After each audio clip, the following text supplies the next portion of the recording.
इस देश को, आप सबको आगे पढ़ करके कोई विद्यार्थी बन करके इस देश की सेवा करता है, कोई किसान बन के इस देश की सेवा करता है, कोई सरकारी नौकरी करके सरकारी सेवा करके जो है देश की सेवा करता है, कोई सेना में भर्ती होकर के देश की सेवा करता है, कोई अध्यापक बन करके बच्चों को पढ़ा करके जो है देश की सेवा करता है। इस देश का एक एक नागरिक इस देश की छवि को बनाने के लिए दिन रात मेहनत करता है, लेकिन कुछ लोग इस देश को कर्जदार बनाने के लिए, इस देश में भूखा नंगा रखने के लिए और इस देश को इस तरह से कमजोर करना चाहते हैं कि विदेशों के हाथ में फिर से हम कमजोर हो जाए। ये देश कब कमजोर होगा?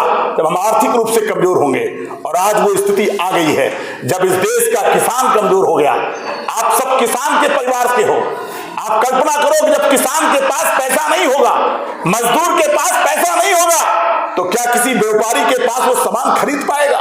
जब व्यापारी के पास सामान खरीदेगा तभी फैक्ट्री से उत्पादन होगा और तभी जाके इस देश की आर्थिक व्यवस्था चल सकती है। एक छोटी सी बात अर्थशास्त्र की इस देश के नेताओं को अगर समझ में नहीं आएगी तो आने वाले समय में ये देश फिर से किसी कंपनी का गुलाम हो जाएगा। इसलिए मेरे मित्रों और मेरे बच्चों, मैं आपसे कहना चाहता हूं कि आपको इस देश को समझना होगा, ये भारत के संविधान को समझना होगा।